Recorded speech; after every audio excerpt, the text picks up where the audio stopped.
All right, well, we are on handout sheet number 17. Did everybody grab one when they came in? Does anybody need one? I'll take it. Oh no, Chris, we're almost perfect. Oh, Anybody else? oh, Braden. Oh, come on. I'm just messing with y'all. But we're going to be in Matthew chapter 9, Mark 2, and Luke 5 as we are continuing to do the harmony of the Gospels in regards to the life of Christ. And what we are going to be observing next on what could have occurred chronologically speaking, only Matthew, Mark, and Luke record. John doesn't have this account or this incident in his account. So let's see, Greg, I want you to do Matthew chapter 9, verse 9. Let's see here. Hey, Patty, would you not mind doing Mark chapter 2, verse 13 and 14? Mark 2. Yes, ma'am. Mark chapter 2, verse 13 and 14.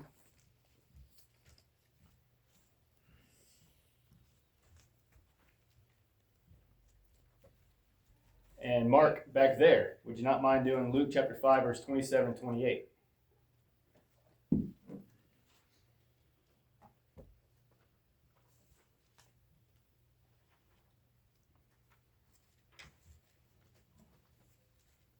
Go ahead, Greg. And as Jesus passed from there, he saw a man named Matthew sitting at the receipt of custom. They said unto him, Follow me. And he arose and followed him. All right, Patty. Okay. Once again, Jesus went out beside the lake. A large crowd came to him, and he began to teach them. As he walked along, he saw Levi, son of Alphaeus, sitting at the tax collector's booth. Follow me, Jesus told him, and Levi got up and followed him. That was Mark 2, 13 and 14. Now, that Mark back there, Luke chapter 5, verse 27 and 28. After this he went out and saw a tax collector named Levi sitting at the tax booth. And he said to him, Follow me. And leaving everything, he rose and followed him. All right, thank you. All right.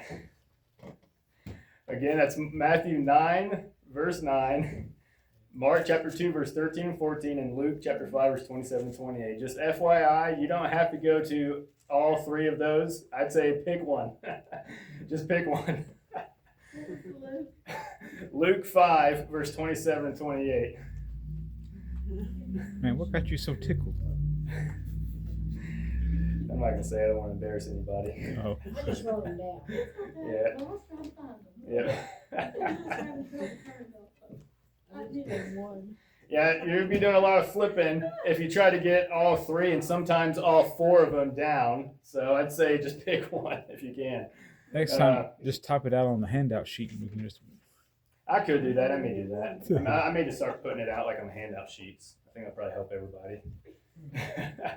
All right, but we are now, like I said, what could have happened next chronologically would be the call of Matthew. Now, what was Matthew's occupation?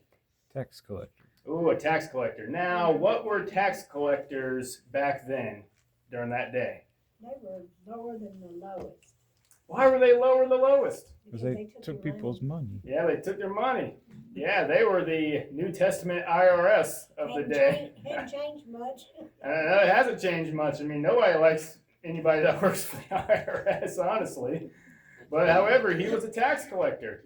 And what's going to be interesting is that part of the group, at least the inner 12 that Jesus is going to have, he's going to pick another man to follow him by the name of Simon. Simon, who is a zealot. And what were zealots? They were crazy people. Assassins. They were assassins, basically. Yes, they were assassins. And who were they targeting? Jews. No, No, Jews. Romans. Romans, yes. And of course, a tax collector is one who worked for who? The Romans. The Romans, exactly. So the Jews, if they saw a fellow Jewish tax collector, they saw that as treason, basically. It was a spit in the face. It was betrayal. It was a backhand slap across the face, and they spat on you. I mean, they'd spit in front of you. Sometimes they spit on you, and they didn't want your presence to be anywhere around town, basically. I mean, they didn't want you around, period. And so Matthew was a tax collector, and he was a Jew. All right? Distract. Exactly. And then so if you have zealots that were Jews, it didn't care if a tax collector was Jewish. If you're a tax collector or if you're a Roman soldier, you're going down.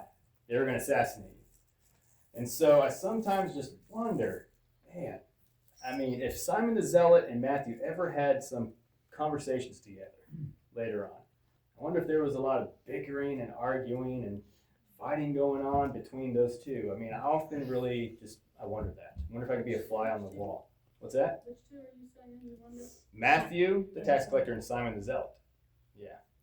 Well, Jesus probably stopped it. Weren't they in the movie though? What's that? They took it in the movie, didn't they? I haven't gotten to that point, no. No, What's she it asked? was Matthew and Peter Peter. That's. Yeah. that had the conflict because Peter was struggling so much to collect money to pay his taxes. Yeah. And so he had resentment toward Matthew I because just remembered the movie. he was the man taking his money. Yeah. Yeah. Figured out what's the movie though. That's in the Yeah. Chosen, in case some of y'all don't know. Now, is anybody reading from the King James Version right now? All right. For tax collector, what does King James Version normally translate it? Say it louder. Publican. Yes. All right. Publican. That's how good old King James translated that It word. says he publican. was sitting at the receipt of custom or the place of toll. So it doesn't, in Matthew 9:9, it doesn't say publican or anything like that. I think Luke does. Yeah, Luke does between, the Pharisee and the publican, Yeah. in that parable that Jesus explains. But normally the King James Version would translate tax collectors as being publicans. Now that kind of brings a lot of confusion to, I guess, today's readers, because in today's society, publican is actually referred to one who oversees and owns a bar at a pub, which is where you get that word, pub. Yeah, pub. Yep, that was a publican. One where alcoholic beverages are sold. So now the tax booth that Jesus walks by and where he calls Matthew may have been by the lake to collect duty on goods and people being ferried across, or it may have been on a nearby road to collect taxes on produce that was brought into Capernaum. But the tax collector's name was Matthew. Now, what was his given Jewish name? Levi. Levi. There you go. So Levi, son of Alphaeus. And tax collectors in general, like we already stated, that they were hated by the Jews. Now, when I was studying a little bit about tax collectors and that day and age, one writer actually brought something pretty interesting, and I wrote it down. He says, tax collectors, such as Matthew, estimated the worth of merchants' goods that were in transit and collected taxes on them for the Roman government. Vague tariffs rates allowed the tax collector to levy higher fees as to increase his own profit. See, all this stuff confuses me. That's why I have my wife to do all the taxes. Whether or not Matthew was among the dishonest majority of his occupation is not known, but merely belonging to a class that had been excommunicated by fellow Jews was enough to make him despised. So, if this booth was set up on a nearby lake, how many times do you think Jesus had probably passed by that booth? A lot. A lot. And then one particular day changed it all. This time, he approaches Matthew at the booth. And he tells him to do what? Get up, follow me. Get up and follow me. The same as he did to the fishermen. The call of Peter, Andrew, James, and John, this was called to full-time discipleship, a full-time following. So in other words, if Matthew was part of that class where they would levy higher fees in order to increase his own profit, what is Jesus telling them to do? Leave it behind. Leave it behind. That means he had money, right? Well, I'm sure he probably did. Yeah, my understanding of that's how they got paid, the tax collectors. Mhm. So if you owed the Roman government $10, then they could tell you owed $12 and keep 2 of it for themselves. Mm-hmm. You know, and so they may have had a fee they were supposed to charge, a percentage, I yeah. don't know. But, you know, the Jew doesn't have any idea. Yeah. He just goes and finds out what his taxes are supposed to be, so Mhm. they could raise that rate. Exactly. And so that's why, another reason they were hated so much, Ooh. because they were thieves. Yes. essentially. Story of Zacchaeus. There you go. Brings that out. That's right. It certainly does. And because, when he brought restitution into the lives of the individuals that he robbed, how much did he restitute them with? As much as 4 times. As much as 4 times. Yeah. And so maybe the 4 times was out of his generous heart, or perhaps maybe that 4 times was to show how much he actually took from them. It goes back to Deuteronomy. Yes, it does. They were required to. Yes, they were. Restitution was required. Yeah. And so Matthew is being called to leave everything behind. He probably made bank. Let's be honest. Let's use modern day terms, modern day slangs. He was banking. He was rolling in on the dough, and he had a lot. And Jesus is telling him to give up that occupation, stop it all completely, full time. I want you to follow me now. Now, I don't know what everybody's salary is here. I don't need to know. Don't even tell me. I don't need to know. But what if Jesus tells you to do that? You have What if to Jesus- have faith to do it. Yeah, on faith to do it. Absolutely.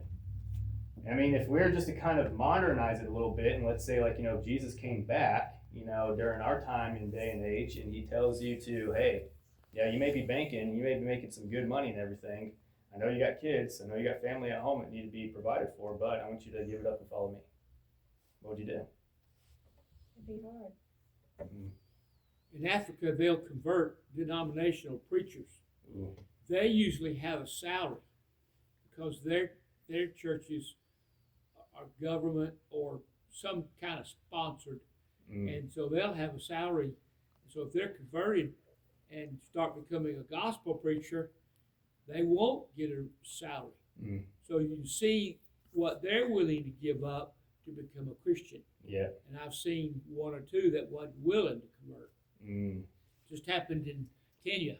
Yeah. So you got examples of those who Yep. are willing to let it all go, how much that they wanted the truth and to follow New Testament Christianity. And then you also have the example of those who wouldn't, because they're caught up in what? Money. It's their livelihood. It's their livelihood, the cares and riches of the world. Yes.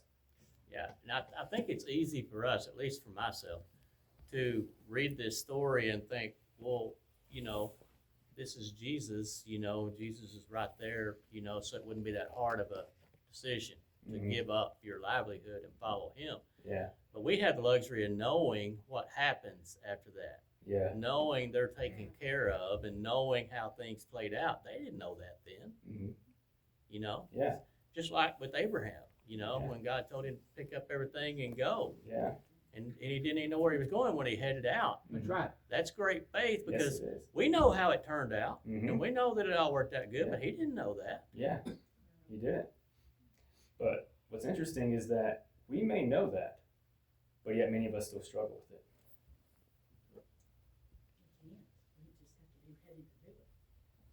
I know we have to be ready to do it. But I'm talking about as far as, having full, complete trust. We believe that, for example, God listens and he hears our prayers. We believe that. We know and we read about Abraham. We read about so many other examples of men that went on by faith. The Hebrew writer gives a whole list of them in chapter 11 of his book. And their faith moved and led them to action, to obey God and to follow him. And so, for example, though, in our day and age, we believe that, but how often is it that we go directly to God as our first option, as our first resort? How much are we willing to trust and know that he is going to answer our prayers whatever drastic is happening in our life? How much are we willing to keep praying and keep asking and keep knocking, knowing that he's going to answer? How quickly? Sorry What's that? hearing me, 'cause I ask him a lot. Yeah, and he wants you to keep asking. But the thing is that, I mean, I know, many Christians, not here, but just from the past, they'll take one day to pray to God, and then if it's not answered the next day, then they give up. Some would go for like maybe a week, and then things are not turning right side up for them, and so they give up, they quit. You just have to have the mindset, he's gonna hear you and he's gonna answer you, but it may not be what you want, the way you want it. Yes, But you have to be open to, that was him answering my prayer, it's the way he wants it to be. yes, absolutely. You look on the other side of that, when you've been praying and you realize that God has answered this prayer, it is such a good feeling, and it makes you want to depend more and more Yes. on and pray more, not just pray for something, but, things that is needed, or praying for other people or something like that. Yeah. Just makes you feel more like praying, because you know he's going to answer it one Yeah. way or the other. Yes, we do, and I think you make a great point. We can look back in the past of all of the answered prayers that he's provided for us, and that it does. It gives us strength. It should strengthen your faith to know that he's going to hear you currently in the present time, and that he will answer and deliver you in the future. It may not be, like you said, how we want it. It may not be when the time that you want it, but it's all in his timing, and it's all going to be by his will of how he's going to answer your prayer. And the thing with Matthew is that, he had a comfortable life. Many individuals today, we have comfortable lives. And which is why so many at times are less responsive to wanting to follow Christ. It's because I have a comfortable life, I got everything made, so why do I need church? Why do I need to go? Why do I need to put forth work service to the church? Why? As soon as you don't, it might not be as comfortable. What's that? As soon as you don't do it, it might not be as comfortable for you. That's true. That's a great point.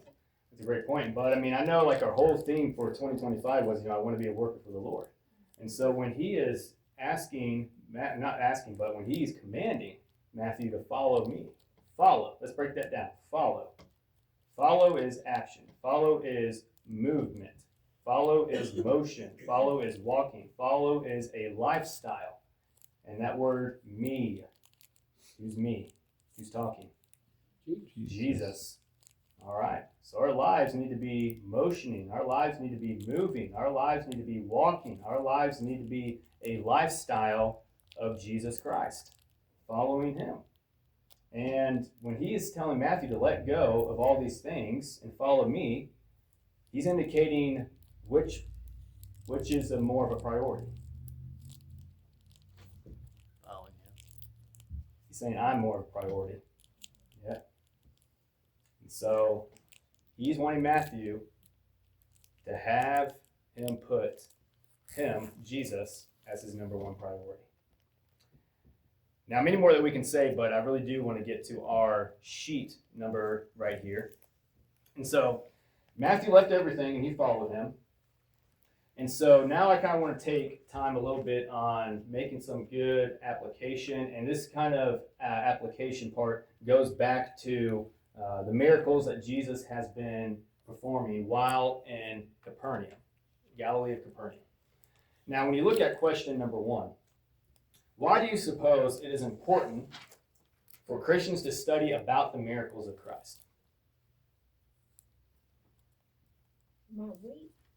Yeah, well, why is it important for us to study about the miracles of Christ? So we know what he's capable of doing for us. So we can know what he's capable of doing for us? And telling others too. Yeah. And telling others? What else? Mark 16, 15, 16.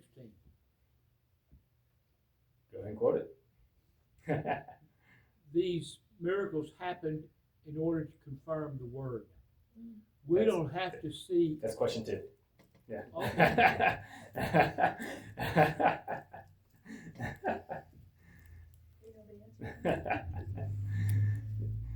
Well, part of question 2, let me put it that way. Yeah.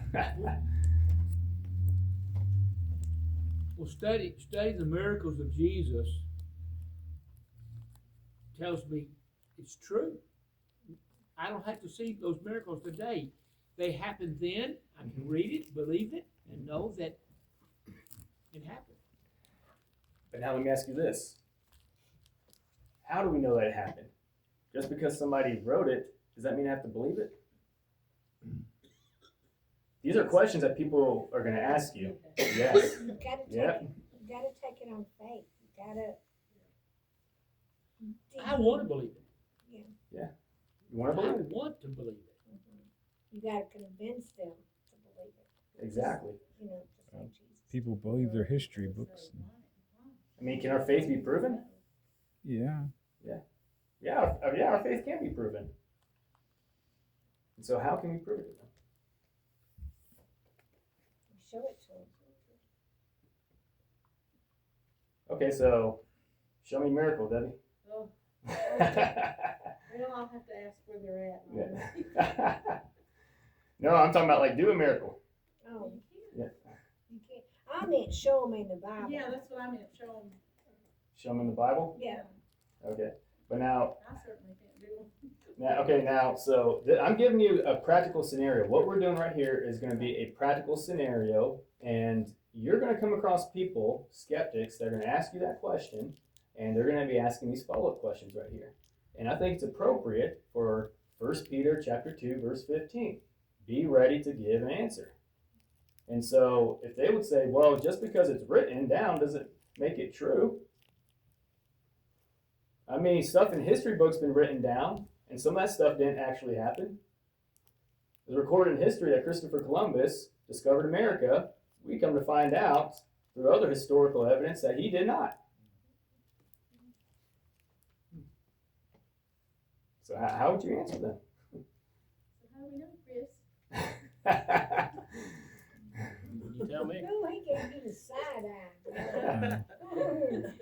Go ahead, Cory, tell us. At least he gave us a day Turn off. over to 1 Corinthians 15.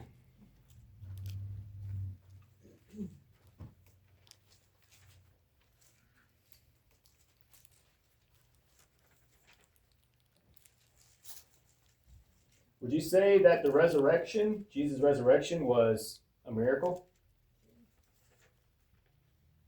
Miraculous event? Yeah. Absolutely it was. Okay. So in this chapter, Paul is discussing about centering his discussion around the resurrection of Jesus Christ. And so beginning verse 1 and really goes all the way down through verse 11. Anybody want to take a stab at that? Me reading it. Meaning reading it, yeah. Moreover, brethren, I declare unto you the gospel which I preached unto you, which also you have received, and wherein you stand, by which also you are saved, if you keep in memory what I preached unto you, unless you have believed in vain. For I delivered unto you, first of all, that which I also received, how that Christ died for our sins according to the Scriptures, that he was buried, and that he rose again the third day according to the Scriptures, and that he was seen of Cephas, then of the 12.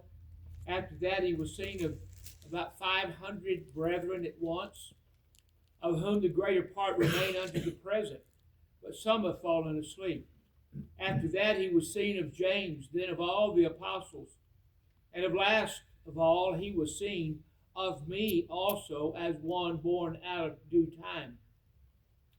For I am the least of the apostles, that I am not meet to be called an apostle, because I persecuted the church of God. But by the grace of God I am what I am, and his grace which was bestowed upon me was not in vain, but I labored more abundantly than they all. Yet not I, but the grace of God which was with me. Therefore, whether it was me or them, So we preach, and so you believe. Thank you. Whenever I discuss anybody about proving that the miracles occurred, I always start off with that which is of first importance: death, burial, and resurrection of Jesus Christ. Because that is the miracle of miracles, honestly. Because he has conquered death, beaten death, and he's never to die again. Wow. Not to say that the other miracles were lesser of importance. No, they had a certain reason that they were given and done. But if you can prove that the resurrection miraculously happened, then it automatically supports and proves that all the other miracles happened. So that's why I like to start off with that which is first, that which is of first importance: the death, burial, and resurrection. Now look at what Paul indicates here in the text. He says, verse 5, and that he appeared to Cephas, then to the 12. Then he appeared to more than 500 brothers at one time, most of whom are still alive, though some have fallen asleep or some have died. Then he appeared to James, then to all the apostles. Last of all, as to one untimely born, he appeared also to me. So notice how many times that word appeared is used.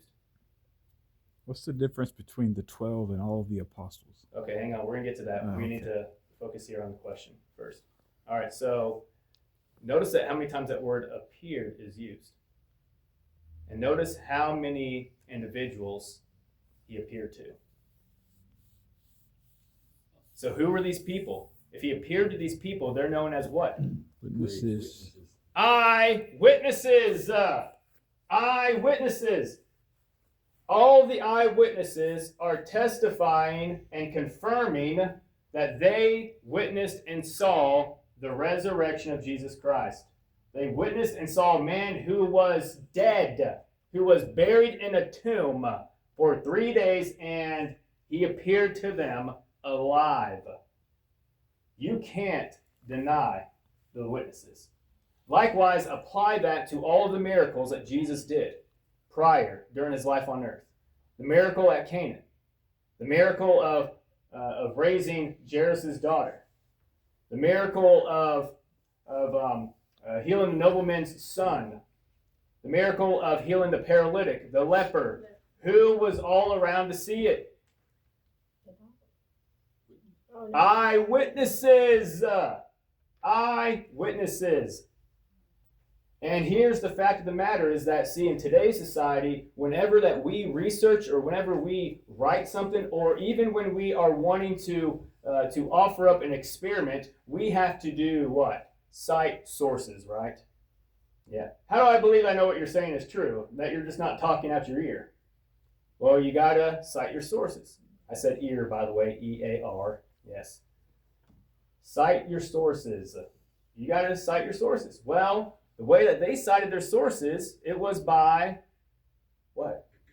Word of mouth. Word of mouth and eyewitnesses. Yes, eyewitnesses. That was their custom of the day. That was their sources.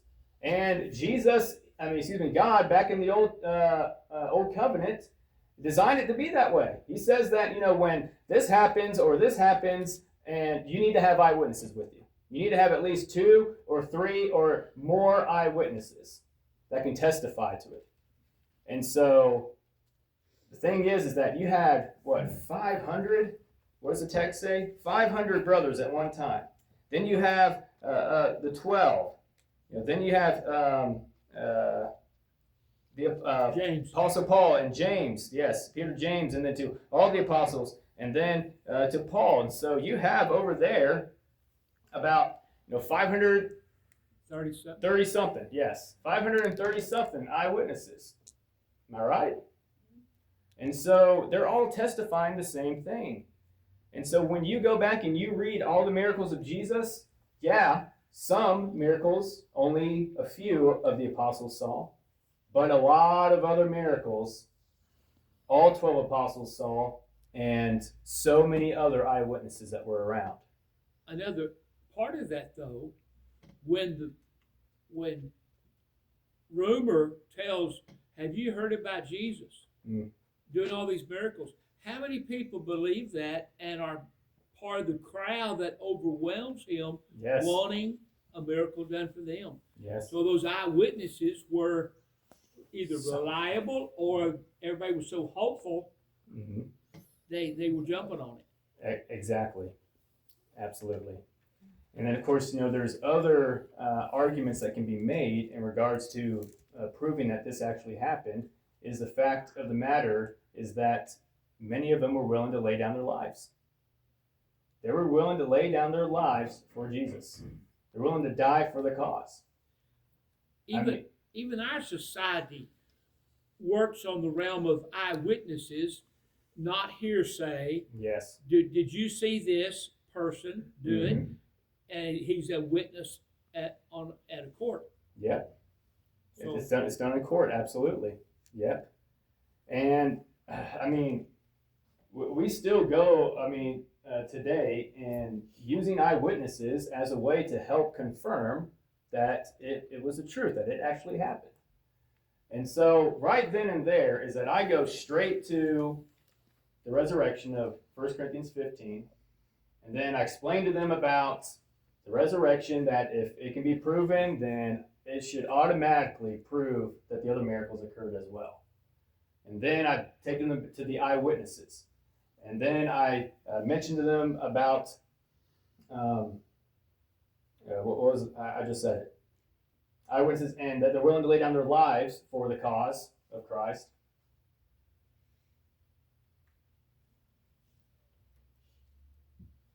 And then there's also another interesting thing to know about. Who moved the stone?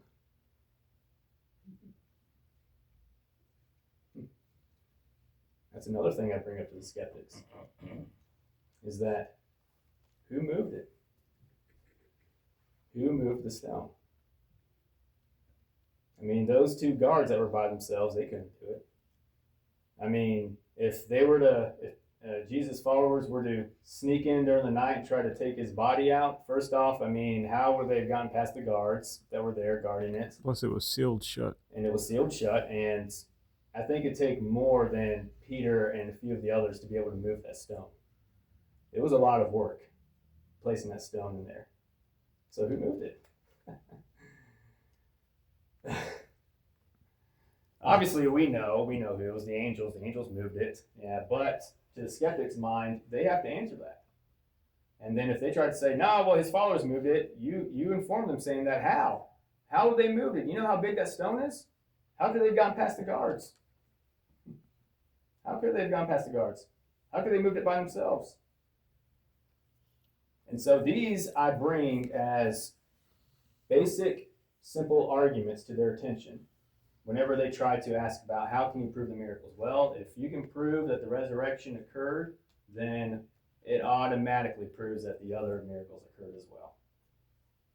So I go right to 1 Corinthians 15. Good. Mm-hmm.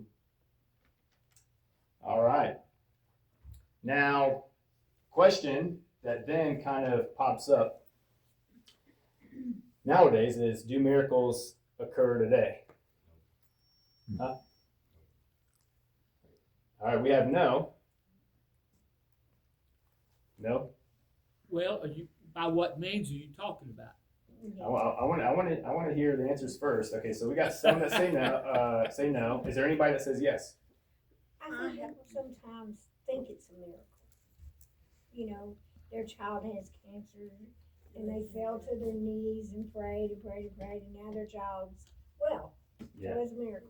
Mm. I think that's what some of Qualified as a spiritual miracle, maybe a medical miracle, yes. Mm. they look at it as a miracle anyway. Well, I was kind of on the basis of Vicky. I have been in a situation where a doctor told me about one of our daughters. It would take a miracle. 5 minutes later, I was in a room full of people, and we all prayed. 5 minutes later, the doctor came out and said she's going to be okay. And to me, that was a miracle. So what do I mean by miracle? Now, I would say that the way that we define the word today is not the same as the New Testament defined it. Every time the word miracle is used in the New Testament, it is always accompanied with a supernatural act. So that is the biblical definition of miracle. It is a supernatural act that cannot be explained through natural means. And people nowadays, argue with me in cases like, well, how can you say, like, the sun coming up and it's a new day, how can you say that's not a miracle? Well, because that can be explained. And honestly, the sun doesn't come up. Why does it look like the sun comes up? What are we doing on Earth? We're rotating. Yeah, so the sun doesn't come up. The sun is sitting right there where it's always been. It doesn't move. It doesn't move, but it looks like it does to us because we're on a planet rotating. And so we discovered, the process of rotation on this Earth, and that explains why we see the sun rising and the sun setting, the sun rising. But however, don't get me wrong, God designed that. Going back to Genesis 1, God designed that. He designed those natural laws to happen. Or when a child is born, some people think that watching a newborn baby being brought into this world is a miracle. I love listening to some George Strait. Yeah, he's good. Oh, I love George Strait. One of my favorite songs of his is I Saw God Today. And what the whole song is about a husband who's been by his wife's side in labor for so many hours. And at the end of the song, he sees his newborn girl wearing tiny pink socks. And my new baby girl, she's a miracle. And I'm just like, It's like, no, she's not a miracle. Because that's a natural law or a natural process that God has designed for women to do. He's created women and designed them to be fruitful and to multiply and to give birth. That is a birthing process. That can be explained.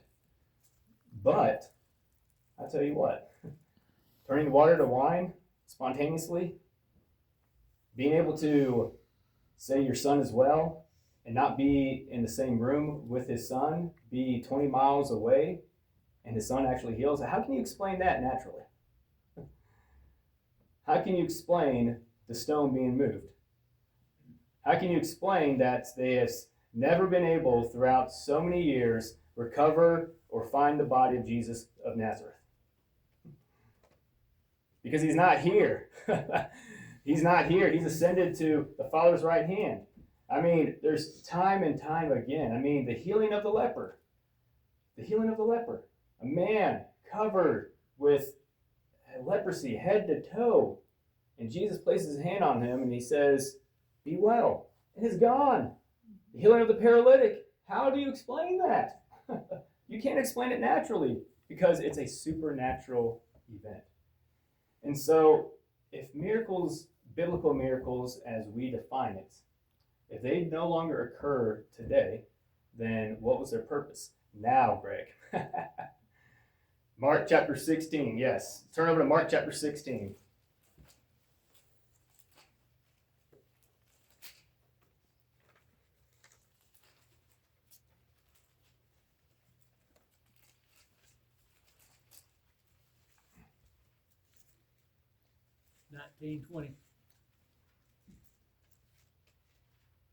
Let's actually go back a little bit further, verse 17 through 20. And these signs shall follow them that believe. In my name shall they cast out devils. They shall speak with new tongues. They shall take up serpents. And if they drink any deadly thing, it shall not hurt them. They shall lay hands on the sick, and they shall recover. So then after the Lord had spoken unto them, he was received up into heaven and sat on the right hand of God. They went forth and preached everywhere, the Lord working with them and confirming the word with signs following. All right. What's interesting is that verse 17 and 18, you read that list right there that Jesus gave, and you read through the book of Acts, every single one of those happened. Every single one. Every single one. And so these miracles were accompanied them, and they were given to confirm the Word of God. It was to confirm that the message of the person, the apostle or the preacher that was speaking, was a messenger from God. It was to confirm the Word. And so I always like to use the example is that, they didn't have the Bible back then. They didn't have book, chapter, and verse back then. And so let's use a simple example of 1 Peter 3:21. Baptism now saves. And so since they didn't have book, chapter, and verse, if they were to hear that preacher or apostle say, well, you need to be baptized to be saved and to have forgiveness of sins, they'd be like, well, how do I know that you're right? How do I know that I can trust you? Boom, this miracle was given to confirm that word. To confirm that they were a spokesman for God and that the message was from God. But now that we have the completed word, which then will take us to 1 Corinthians chapter 13, verse 8 through 10. Let's read that. I know the bell rang. Just give me just a couple more minutes. Okay. 1 Corinthians 13.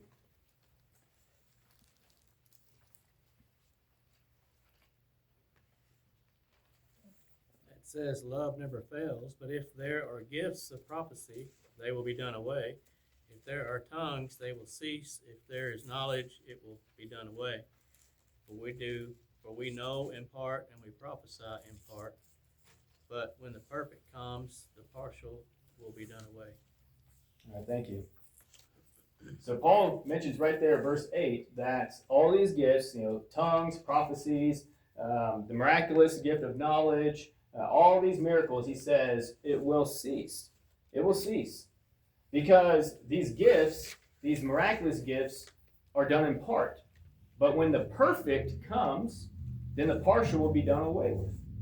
And so that word perfect in the Greek, I think a better translation of that word is complete. Complete.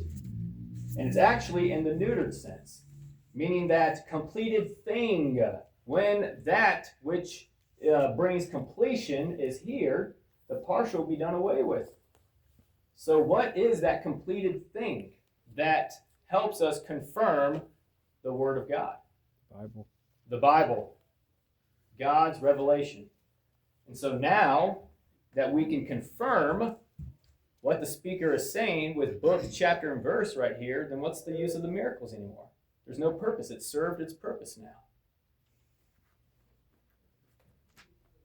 Anybody confused? Well, I know the bell rang. Y'all gave me a couple extra minutes. I appreciate that. And so we'll come back here at 1 Corinthians 13, talk a little bit more about the miracles next Wednesday, the good Lord wills. And I'll encourage you to, we already actually answered question 3. Okay. So I encourage you to kind of do your study on that. The miracles of Jesus, 1 Corinthians 13, and then we'll come back next Wednesday, the good Lord wills. But thank you, everybody, for your thoughts, participation.